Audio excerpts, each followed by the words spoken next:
Cette vidéo va concerner donc l'angle entre deux droites. En géométrie analytique plane, l'angle entre deux droites.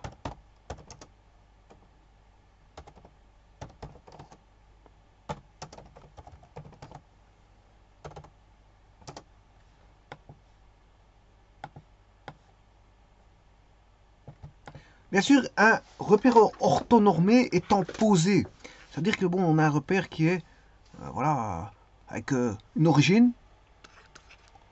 On a une origine. Et sur cette origine, on fixe deux vecteurs de base, voilà, de même norme. C'est-à-dire que E1 vaut E2 en norme.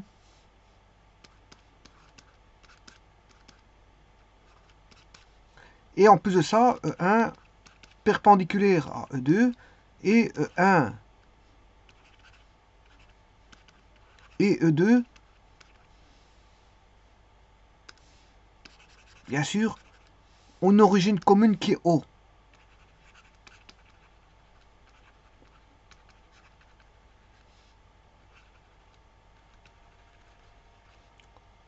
O, qui est l'origine. Donc, c'est-à-dire, vous avez, on va dire, vous pouvez mettre un cercle. Bon, je vais mettre un cercle centré en O. Supposons que le centre du cercle, il est là. Je ne sais pas s'il est bien mis, mais...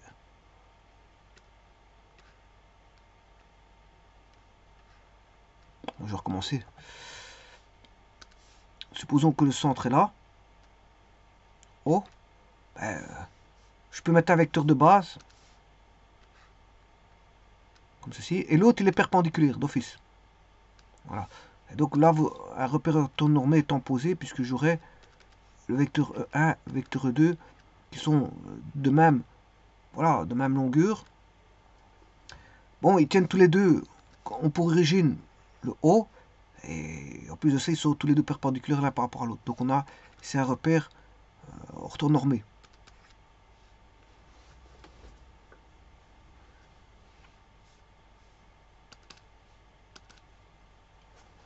Voilà. Alors donc, dans un repère pareil, si on place deux droites quelconques, bon, je vais le mettre correctement là, si le repère, supposons qu'il est là, voilà, il est orthonormé, donc même norme au niveau des vecteurs de base qui ont pour origine commune le point O,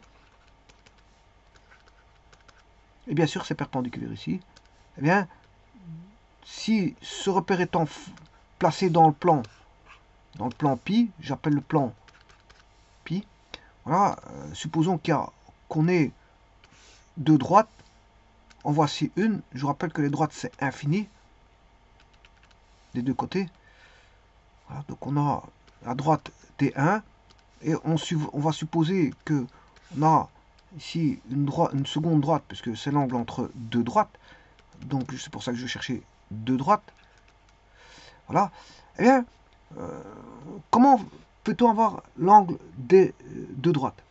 Eh bien, on va partir du coefficient angulaire. Si je pars de D1, ben, il y a une équation.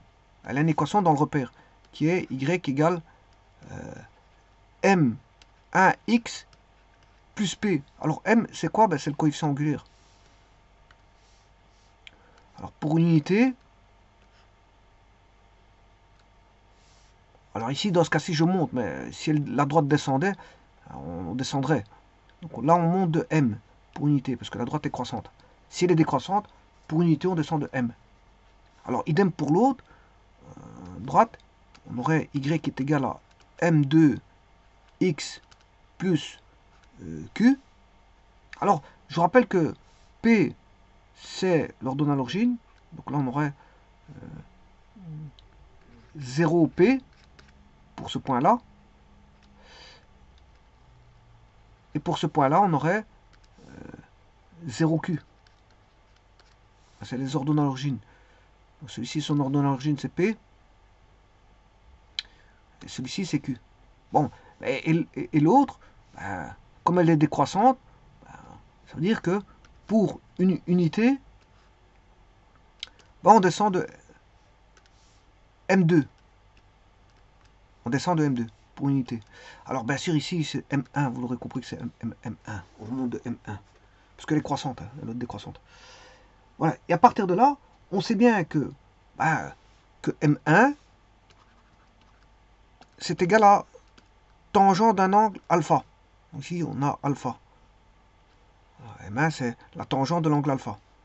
Alors que M2, ici,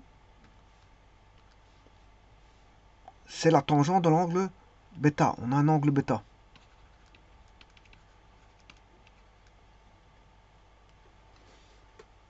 Donc, ce qu'il faudrait faire, c'est de trouver l'angle entre les deux, qui serait un angle gamma.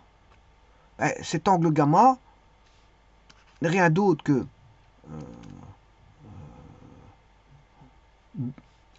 alpha moins bêta. Il suffit de faire la différence entre les deux angles. Hein. Alors, ici, on a un angle alpha. Et l'autre, on a un angle bêta. Alors, pour avoir gamma, il suffit de faire la différence entre alpha moins bêta. Donc, en d'autres termes, on pourrait voir ça comme ça. Bon, je ne mets plus le repère, hein, je mets que les deux droites. On aurait la première droite et la seconde droite. Alors, je mettrai une horizontalité, enfin une horizontale, une droite horizontale, fictive. Hein. Je la mets fictive comme ceci. C'est toujours par rapport à l'horizontale. Là, on aurait alpha. Et l'autre mesurerait bêta. Voilà. Ce qui veut dire que l'angle ici, là, vous voyez bien que c'est alpha moins bêta. Et ça, c'est gamma.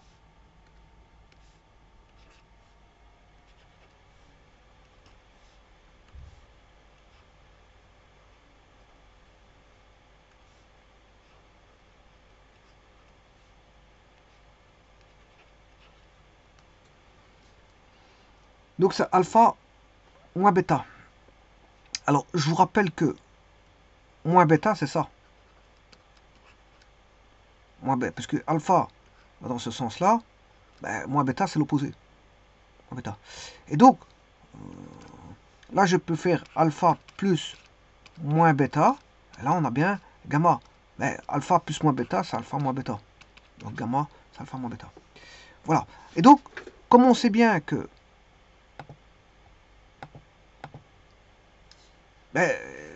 il faut faire alpha moins bêta, et que M1 égale tangente alpha, M2 tangente bêta, je vais chercher les formules sur les tangentes. Alors, je rappelle, si vous devez faire la somme de deux arcs ou de deux angles, A plus B, en tangente, et je vais mettre même la différence de deux arcs ou de deux angles en tangente, si vous avez plus ici, on aura tangente A plus tangente B, on a une somme, et en dessous on a un produit. Mais un produit, comme là vous avez mis un plus, vous devez mettre un moins là. Et bien sûr c'est par rapport à 1. Idem pour l'autre.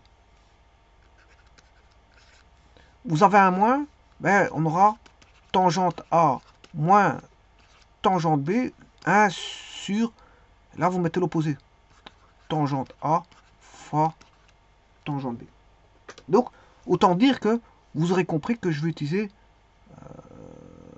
la formule avec un moins. Donc, qu'est-ce que je vais écrire? On sait bien que gamma, l'angle recherché, tangente gamma, c'est alpha moins bêta. Je recherche la tangente gamma.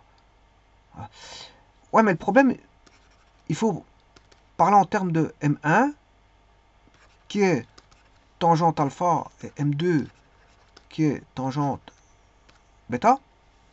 Pour ça, il faut transformer cette forme-là, pour les décomposer. Parce que là, j'ai la différence directe.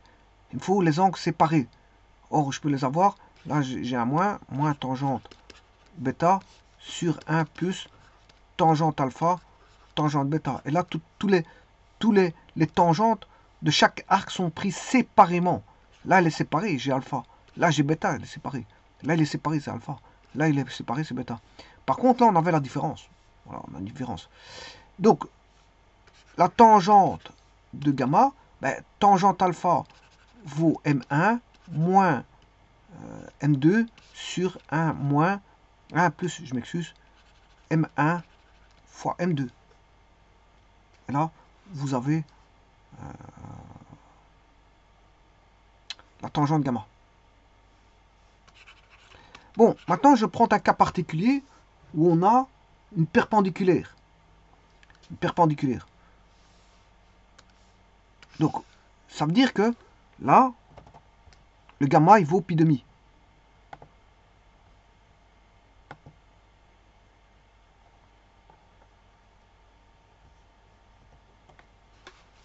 Donc ici, on aura un angle, on a une droite comme ceci, mais l'autre droite est perpendiculaire. Donc c'est-à-dire que le gamma, il vaut 90 degrés.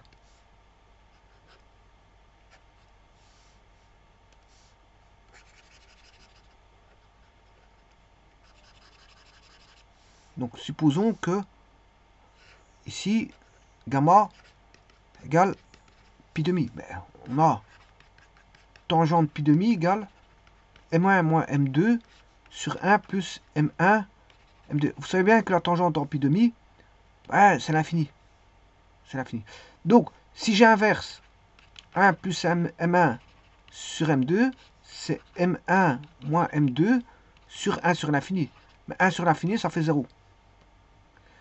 Donc, ce qui veut dire que 1 plus M1 M2 sur M1 moins M2 égale 0. Ce qui veut dire que 1 plus M1 M2 égale 0. Ça signifie que M1 M2 égale moins 1. Et quand vous avez cette relation-là, ça veut dire qu'on a une perpendiculaire. Donc, je vous rappelle que M1, M2 égale moins 1. Ça veut dire que les coefficients angulaires entre eux sont M1, M2 égale moins 1, M1 égale moins 1 sur M2. Ça veut dire qu'ils sont l'opposé de l'inverse. L'opposé de l'inverse de l'autre. S'il y en a un qui fait M1 et l'autre M2, ben, le M1, il vaudra moins 1 sur M2. Voilà, l'opposé de l'inverse. Mais le M2, il vaudra moins 1 sur M1. Il vaudra, tous les deux vaudront les opposés de l'inverse de l'un de l'autre.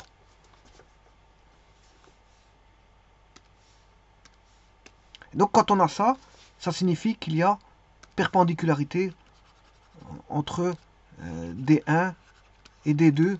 D1 coefficient angulaire M1, D2 coefficient angulaire M2.